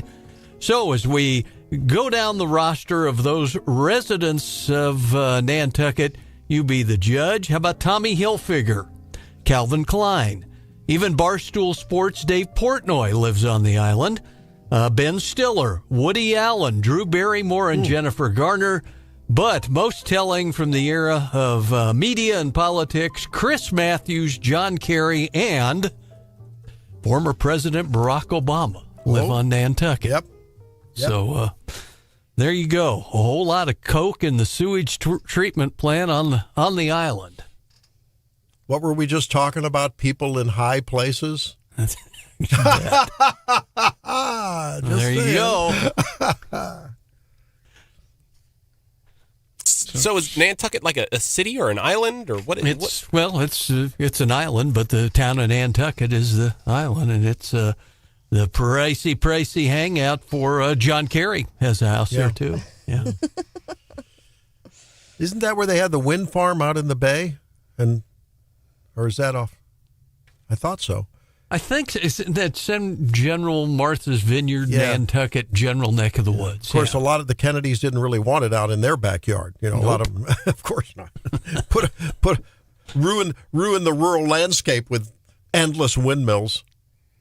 By the way, I heard Representative Hayden is going to be on Monday again. You know, he was on with us the other day talking about this University of Missouri thing. We're going to have Rick Ransom, the CEO of MU Healthcare. He'll be on next Thursday to talk about their reason for wanting to invest in or buy, according to the legislation, and sort of circumvent some antitrust rules, monopoly rules in 25 counties. So they'll be on Thursday. I'm hoping to get. I'd like to get a Boone Health official on as well to see if they have any pony in this race. You know, if they're concerned about that. The whole issue of the closing rural hospitals is what's at the base of the whole piece of legislation. Yeah, well, there's a way to fix that, but of course no one wants to listen to old Randy. You know? There's a way to fix that. So it's an interesting. Cocaine was high in the wastewater, but not fentanyl and meth. Yeah. No, those are trashy poor people drugs, Randy. That's right. It's the upscale fancy folks. That's why they were worried about all the windmills. You know, with all that powder floating around, they didn't. No kidding. Blow it right off RFK Jr.'s toilet. Okay, so we're talking about windmill. So we went from cocaine in the wastewater to windmills in Nantucket to the blight of technology on our landscape, and that got me thinking about Kent Hayden, which got me sidetracked to MU Healthcare. Now I'm going to circle back around. Kent Hayden said, and he's going to be with us Monday, data centers apparently, Kingdom City area and stuff, big deal, maybe whatever. So I don't understand all the details, but he's got some legislation about data centers. We're going to talk about that. It's a big deal. And speaking of guests, we have tomorrow the state archivist and folks from the Secretary of State's office, because the Freedom Plane National Tour brought the founding documents to Kansas City. So we'll talk about that tomorrow. We talked to an ex-JAG officer about national security in Iran in a minute. Stay tuned.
Zimmer Radio Network headquarters. It's your morning addiction. Our objective is to defend the American people by eliminating imminent threats from the Iranian regime. Wake Up Missouri with Stephanie Bell. When we are finished, take over your government. It will be yours to take. The Zimmer News Team. To actually create real peace, you have to do these kinds of actions just like happen. And now, introducing your host, Randy Tobler. Long. We're playing for keeps. Our warfighters have maximum authorities granted personally by the president and yours truly. Our rules of engagement are bold, precise, and designed to unleash American power, not shackle it. This was never meant to be a fair fight, and it is not a fair fight. We are punching them while they're down, which is exactly how it should be. Secretary of War Pete Hegseth yesterday making it clear that we're not throttling down, we're throttling up in this effort against Iran. To get the temperature of a Army veteran and former appointee in Trump 45, director of the Center to Advance Security in America, guy that's seen action, we talk with James Fitzpatrick, the director of Center to Advance Security in America. I want to welcome into the program, James, and I'd like to understand from your perspective, is this epic fury, this shock and awe like we've never seen before, the right thing? Hey, thanks for having me, Randy. It's great to be here with you. And let me just correct. I haven't really seen action. I've been deployed, but I was in Kuwait and Jordan. I was never in a. Well, you were deployed. That's zone, close enough for jazz. Yeah. Close enough for jazz. Thank you. I appreciate it.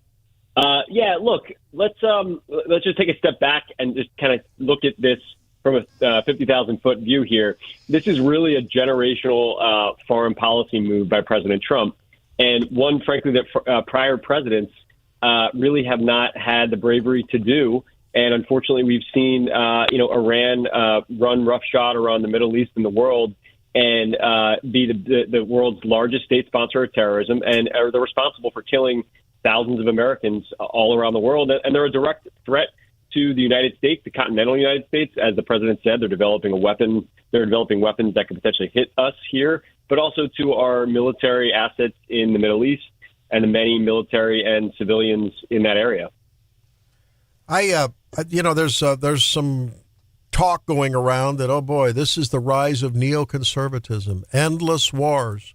And of course, coming from a young generation that never really studied carefully because progressive woke academicians and much of our public school system likes to paint all of America's past as something evil and negative and interventionist and imperialist. How do you answer those criticisms about neoconservatism on the rise, endless wars? I think it's flat out wrong. I think this is totally consistent with America First foreign policy. When there's a threat to Americans anywhere in the world, I think Pete Hegseth put it best, right? Secretary of War Pete Hegseth actually said, quote, if you kill or threaten Americans anywhere in the world, as Iran has, we will hunt you down and we will kill you. That is totally consistent with America First. That is not neoconservatism. That is not endless wars. We are doing what we need to do to kill the people and take out the weapon systems that are responsible for this terror and be done with it. But you have to do it hard and fast, as we're doing. I mean, we've wiped out their Air Force, their Navy, all of their government leaders. That's what happens when you kill Americans. We're talking with James Fitzpatrick. He's an Army judge advocate and was deployed to Kuwait and Jordan with the 28th Infantry Division of the Pennsylvania Army National Guard. He's the director of the Center to Advance Security in America. That's advancing-america.org. He joins us on Wake Up Missouri. When we hear about ROE, I think a lot of folks think back to the Gulf War, that even the JAG officers involved called it the most legalistic war ever. And we heard the horror stories of artillery battery commanders who had infantry, that were, troops in contact and had to wait for the JAG to sign off on the Arty guys to do a fire mission. Or where are we at now? Is that a thing of the past, or does that specter still hang out there? That's a great question. Look, I think as he did in his the Trump 45 administration, and as of now, I think President Trump is one that trusts our warfighters, trusts the judgment of the Army lawyers and the military lawyers on the ground, but is also one that does not want to hold up action for obsessive legal analysis, right? Paralysis by analysis. That is not what the Trump administration is about. That's not to say that there aren't legal reviews of all this stuff, and that to make sure that everything is legally done and we are abiding by the law. That said, we're not going to let that stop us from killing the enemy when we see them. Well, it sounds like we are ahead of schedule and that we've completely decimated Iran so far. But at what point have we won, or do we walk away? Like, what does that look like? I think that's a good question. I don't know the answer to that. I think the intelligence will dictate that as to, and I trust the president and the Secretary of War Hegseth and Secretary Rubio's judgment on that. I think, part of it will be when are they willing to come to the table and finally say, look, okay, all of our government's gone, all of our military's gone. We're finally going to come to the table and talk to you. I think that's probably what we're looking for, and for them to acknowledge once and for all that they're going to abandon their nuclear weapons program, which we know is being pursued in bad faith. We actually, Special Envoy Witkoff actually was in on the meeting, and he said to the press in the interview that we offered them a lifetime supply, a limitless supply of nuclear energy, and they denied it. So clearly, that we all know that they're pursuing nuclear weapons, and that is them saying on the record that they don't care about nuclear energy. So I think it's when they finally are able to come to us in good faith and speak to us. That's probably when that ends. But the intelligence dictates that. I don't know that. What a different world it is, James, from the Iraq and Afghanistan environment, if you will, around the Middle East and those other Arab nations, and now post-Abraham Accords, and at a time in the past when it seemed like the UK was on our side. Now listen to Keir Starmer at the beginning of what's called the iftar in a Muslim gathering, and here's what he said just last evening. On Iran, I want to make clear the UK was not involved in the offensive strikes of the US and Israel. He wanted to make it clear to all the Muslims there who have come in by the hordes through the British soft on radicalism policy. He wanted to make it clear that we didn't have anything here washing our hands of what those evil United States folks have done. Want to make it clear how the world has changed, huh? It really is unbelievable. I couldn't hear exactly all the words he said there, but I got the gist. It is amazing how right now as soon as we struck, we had the Saudis come out totally in support. We have places like United Arab Emirates. We have Qatar totally on our side and helping us in every way. And we have our longtime greatest ally, the UK, who is sort of wishy-washy in the middle. That is just unbelievable to me. I think that they will finally come to their senses eventually. At least I hope they will. I know they have a good people and a great culture. I love visiting their country. It's an amazing place. Hopefully they will come to their senses. But I think what it shows you? The amount of work that President Trump and his administration have put into the relationships with the countries in the Middle East, like Saudi Arabia. In the beginning of both 45 and now, he got flack from the media because it was always one of the first countries he visited. He knows that we need a strong coalition in the region to isolate Iran, and we have clearly done that. When they start firing off rockets at their friends, frankly, not that Saudi Arabia is their friend, but it's maybe not their enemy. When they start firing off rockets at them and they hit our consulate in Dubai, it just shows you that they are totally isolated and frustrated. That's James Fitzpatrick. He's the director of the Center to Advance Security in America, advancing-america.org. I'm Randy Tobler, along with Stephanie Bell, John Marsh, and Drake Whitman. We're Wake Up Missouri, and James is with us this morning. Talk to us about the troops in basic training learn about the law of armed conflict and what that means from a judge advocate general's stance. What about the whole thing we heard about during after the Gulf War with the fallout liability standards, and if you hit a nuclear bunker or you hit a chemical bunker, and the environmental concerns down the road, do you think the U.S. military could be held to task for that after the fact? I don't. I think we are striking legal government targets. Government sites, military sites. It's one thing, as many of our enemies do, if you go after civilian sites or hospitals, things like that. That's not what we're doing. We're going after clear military and government targets against an enemy actor of a state, and that's Iran. And that is totally within the law of armed conflict. And look, I think as you mentioned in the beginning, it is not really for the lower enlisted as they get into basic training to really, they get a basic training in it, but they have their judge advocates advising them on it, and they do as they say on it, right? If they say it's a legal target, they don't need to go any further. It's a legal target, right? So I think everything we're doing is within the law of war. As I said, we're striking state actors and their government and military assets.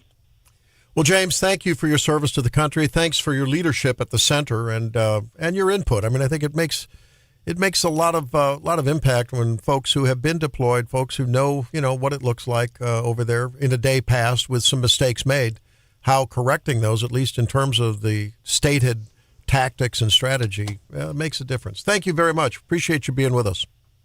Yeah, appreciate you having me. Hope to join you again. Will do. Coming up, the morning market report. Let's see what's happened with that Earl. Is that Earl up or down? Oh, is that oil? And we're going to ask you the question, how many bites does it take you to eat a burger? Oh, what size burger? Slider or Whopper? I don't know. We'll see when we come back. It's Wake Up Missouri.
Time for the morning market report, the morning bell. Here's Stephanie.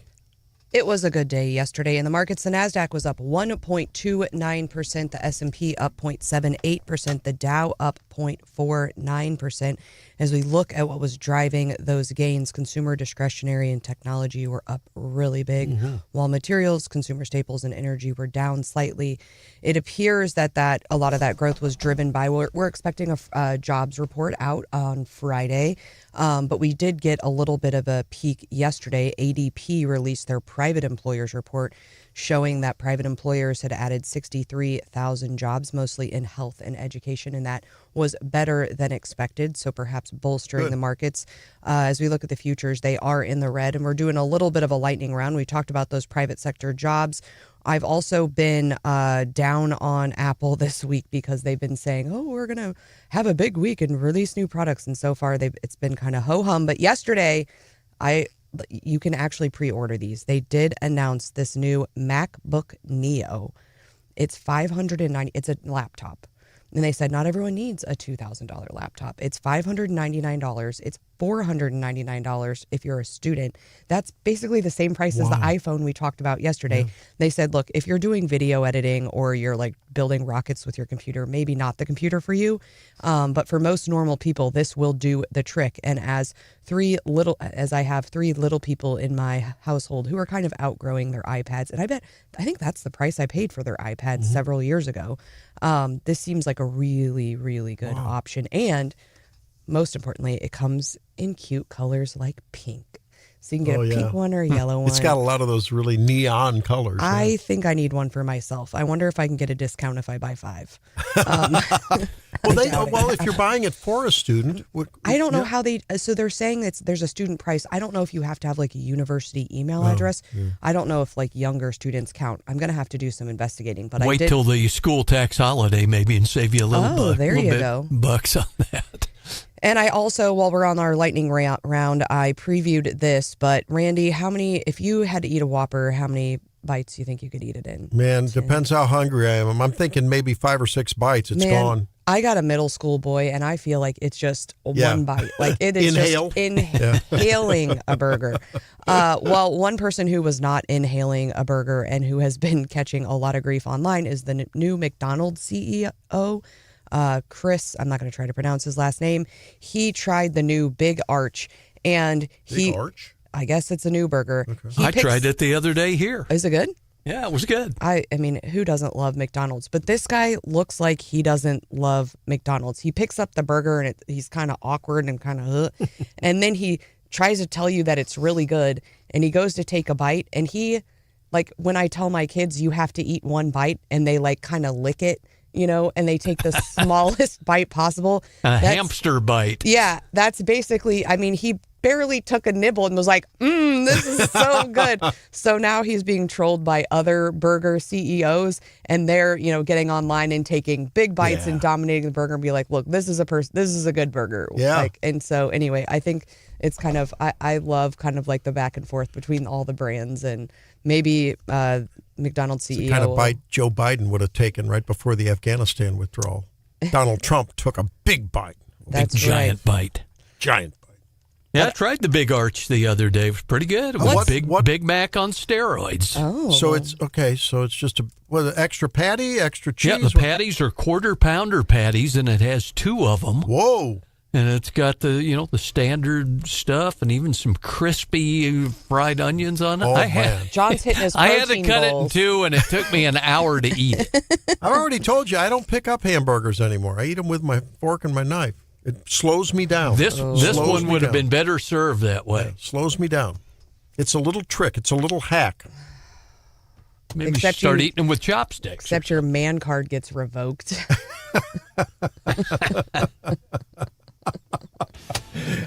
Right there along with the rock tumbling, I know. Yeah.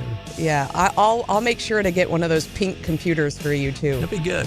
Did you see my post on Wake Up Missouri of my dad's shoes? Oh no. Oh, take a look. We'll talk about it when we come back.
Welcome back into Wake Up Missouri.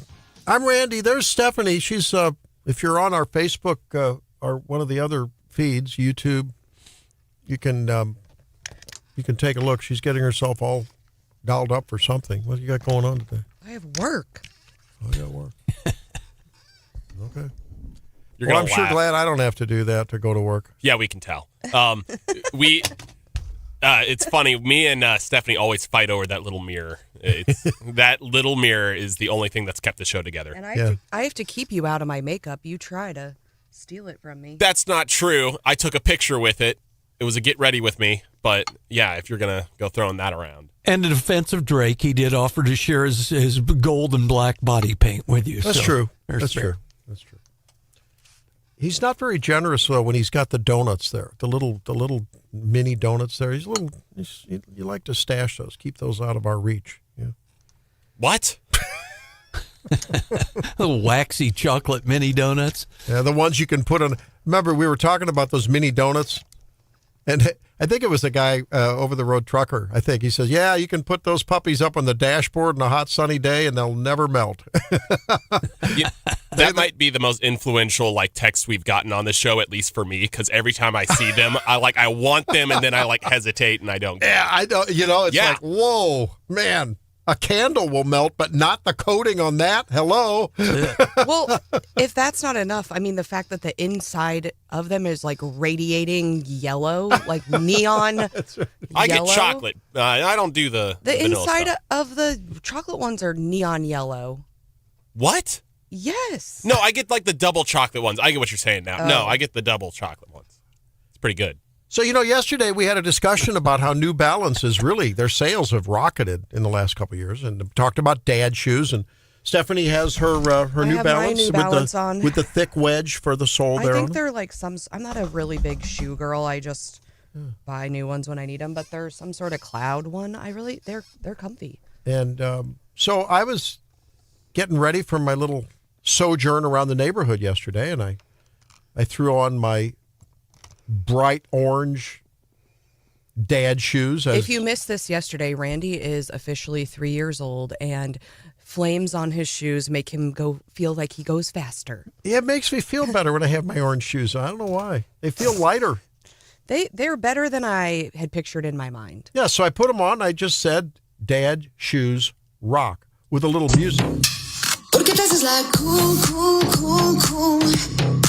Quieres jugar con tus rules. Don't I get credit for trying, Stephanie? That is fantastic. That's the best reel I've seen in the last 5 seconds. From you, for sure. I have a statistic for you guys and the listeners. Since New Balance has grown in popularity, roughly 30% of the population, or not population, the increase of blind people has increased by 30%. So, I mean, I think it is correlated. I'm sorry.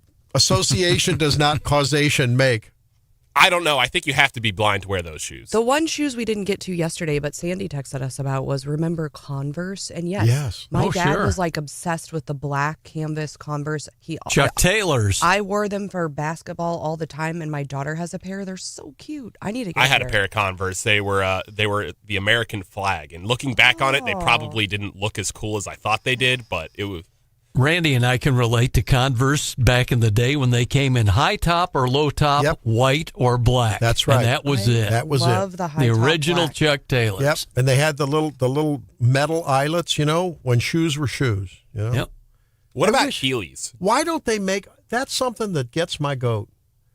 A lot of these shoes these days, it frosts my buns, to use a phrase from Gary. Why is it that a lot of these sports shoes? It's really tough. You have to work at getting those laces to tighten up because they don't have eyelets. They just there's just a hole in the shoe. You want like a roller skate or something? What are you looking for? Well, no, I want the laces to slide through the eyelets, so when you pull up each end of the lace, everything tightens up. Instead, you have to go eyelet pair by eyelet pair. Tighten this, pull that, tighten this. Why? Why not just have regular eyelets that slide? I mean, at your age, you should be lucky you just have ties, not Velcro, Randy.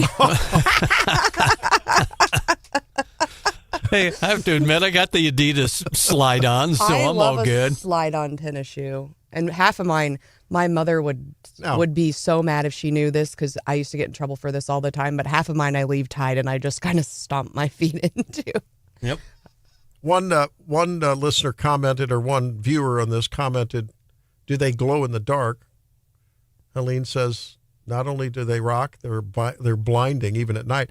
And I replied, no text and drive types can miss them on the walk. As the dusk is coming on, gives you a little protection. That'll be good. Department of Conservation probably appreciate you wearing those during deer season. And an absolutely uninterested, objective, I think maybe that's the first time she's ever listened to the show, named Shannon, says, I can confirm he's a cool dad. Oops. Rock tumbler and all. So anyway, we had some fun with that. Eccentric. Bud Special. commented, this is a good ad for them. Yeah. New Balance releases all-in-one. This is Babylon Bee. Oh, it's a Babylon Bee. New Balance releases all-in-one men's running, church, lounge, hiking, work, tennis, bowling, date night shoes. It's got a picture. Exactly. I've seen those shoes at guys at church. Oh yeah. Yeah. You've influenced me. I really want like the black colorway. They really are good. They're comfortable shoes. They really make for a nice walking experience, whatever. I mean, I have no interest in New Balance, right? The ones, do you have, so they have like metallic colorways now where they'll have like some gold and some silver. Oh. And I've seen this at a lot at conferences, and I don't know that you've ever seen these, but I call them my dress tennis shoes, but I have a pair of cute little flats. They're lace-up tennis shoes, but they're completely gold and silver, and I'll throw them on with a suit. When you're at like a 40,000 person conference and you're doing 20,000 steps, I've noticed a lot of like lawyers and CEOs and stuff wearing, and I feel like as long as you got a little bling on your shoe, it counts as a dress shoe. Well, I mean, look back to whenever I first started on the show. Stephanie, you can attest, any like nice event, I'd wear my Nike Dunks instead of, my dress shoes. I think you wore Nike Dunks to the inauguration. Yeah, I did. Shame on you. Not shame on me. I look cool. Now, I was fly. This is interesting. James says that Converse is owned by Nike. Oh. And family doesn't support the communist company. Oh. Huh. That's interesting. I didn't know that. Brandon, when someone proudly claims to wear Crocs, they have zero input on other shoe choices. Sorry, Steph. I guess that means you don't come for my Crocs. To use your language, you don't have standing if you wear Crocs. They're a good work shoe. They're a good lake shoe, a good river shoe. Shoes do matter. I mean, I think people do notice the shoes that people have. Well, sometimes, right? Not all the time. I do. The style, the guy's style. I'm judging you by your shoes. And I know a lot of you out there, a lot of executives, a lot of, manager. I see it. The popular style of, quote, dress shoe that has the ultra white sole on it for guys. I'm hoping that is just something I have not yet become comfortable with. I have a pair. Yeah? No, I'm just saying that's just me. I'm sort of a traditionalist? No. I'll wear wingtips with jeans. Well, that's kind of cute. Just to be different. Like a 5-year-old. Still have the penny loafers, Randy? I was so sad. I almost had to take a Prozac when I had an old pair of my most favorite shoes. They're with the little tassels on them, loafers with the tassels, with the fringe. Mm-hmm. And I don't know what happened. I was horsing around with the dog. Simba and I like to play with his bone. He's got a Kong bone, and he likes to fight with me for it. We'll go around and around. It's good exercise. And somehow his paw got on one of the tassels and pulled it off, and it ruined my day. It's bad. I love those shoes. Oh, there's Stephanie with her. Oh, well, now those are get some attention kind of shoes. Rhinestone cowgirl boots. There you go. Okay. A pair of shoes everyone needs in their closet. I think that what shoe you wear is an important debate, but how long do you wear them? Because I wear my shoes until my toes are sticking out. Yeah, until it's affecting my knees and my hips, because the rollover on the outside edge is so worn down that it's affecting my gait. Because you get a good pair of shoes, especially if they're leather-soled, beautiful, wonderful shoes, and they just are like putting on a calfskin glove. Man, I hate when then there's very few places that can repair a shoe these days because most of the shoes aren't repairable anymore. They're all rubber sole, throwaway. Not good. Yeah, my shoes get replaced pretty frequently. Those downtown, like cobbly sidewalks in downtown Jefferson City, you'll chew up a pair of heels so fast. Have you ever used shoe goo on a pair of favorite tennis shoes? No. So you start to get the worn down edge on that outer heel, and then you can build it up a little bit. It becomes a project. It's like woodworking, except you're working on your... You ever use that, Drake? It's like Theseus ship, but with shoes, right? Yeah. Yeah.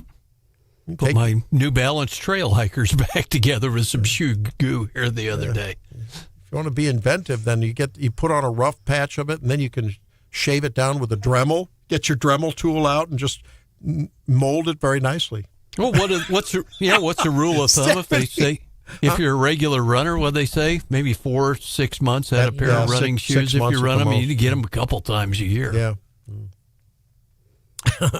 All right, let's. We'll have to get more serious here. Come back and wrap it up with There's leftovers. some state stuff that we haven't gotten to yet. We'll do that. State of the state stuff with Stephanie. When we John's got an update on the supplemental budget. Yes, supplemental budget. Late night. Supplements can be good for you. We'll be back. It's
Hey, we're back on Wake Up Missouri. Of course, the General Assembly in Jefferson City is busy at work. And some would say. Well, they were up till 3 a.m. working on a criminal justice and juvenile justice reform bill. Yeah, That's good. John, they passed a supplement? Yeah, they passed the $3 billion plus supplemental budget the other night on the Senate side, and it now goes on to the House. It was interesting, though. They got into it, and the $15 million earmarked for Missouri State Capitol building renovations was cut out of the budget. So we'll see what happens with that whole debate. How do you feel about that, ladies and gentlemen? If you live in Jefferson City or around or go through or whatever, 573-874-9390. If you don't live around, go through, or ever there, is there a difference in whether you live there or not as far as how you feel about that? I'm curious. I'd like the Capitol. When I go through there, I don't spend a lot of time in Jefferson City, but when I go through, I want the Capitol to look sharp.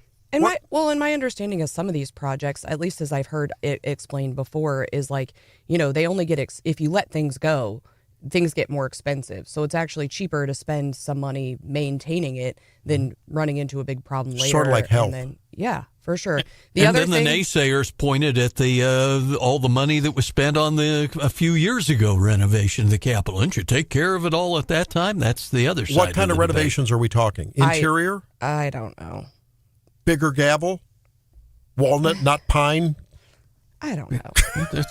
We'll have big to dig stuff, into it. yeah. The other thing that got the axe, I guess, was the Attorney General's money for the offices in St. Louis. Yeah. And they took issue with that from the Senate Democrats. They said they questioned the budget chair about nearly a $250,000 earmark for new furniture requested by the Attorney General.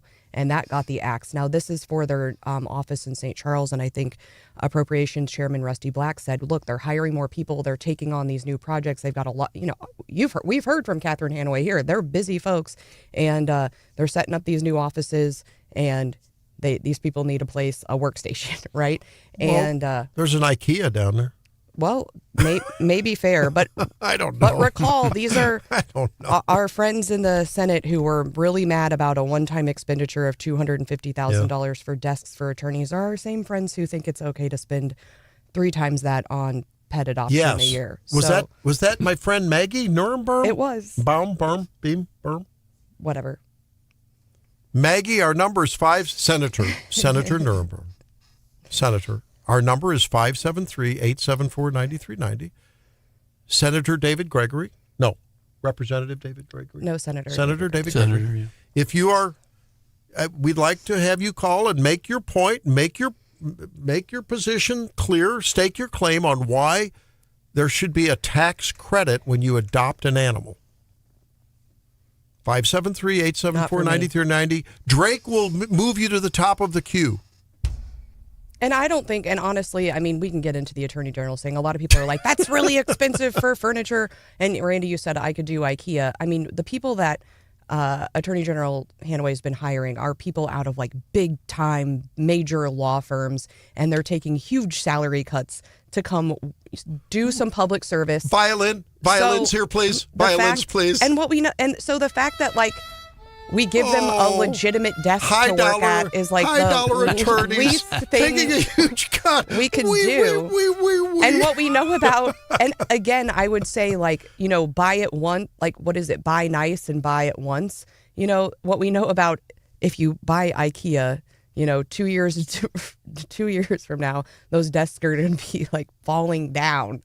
So anyway, I'm not mad about giving our attorneys a proper workstation to Loves has a place here. Do justice. Yeah, I agree with Stephanie on this. I mean, we celebrate Trump so much for bringing in people from the private market to help with all of these issues. I want the best of the best being on Missouri's Attorney General staff, not just some guy who can't make it to a big law firm. Because, I mean, they're arguing for Missouri. I want that, not some loser that barely made it out of law school and can't get a job at a real firm. So they're like, oh, I'll go to the state.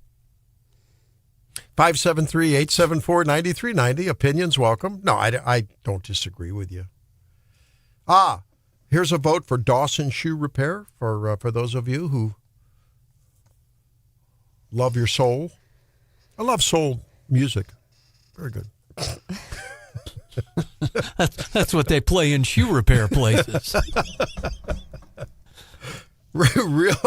Real cowgirls don't wear rhinestones on their boots, Stephanie. Rude. Ooh. Sure they do. They just get covered with cow poop. I have regular boots. I also have Frank some says fancy luxurious fat leather chairs only. Yeah, I mean, it's one of the reasons why I picked the law firm I went to in the beginning. I went to a few law firms, and I could tell they didn't care about the furniture, that they cared about the work.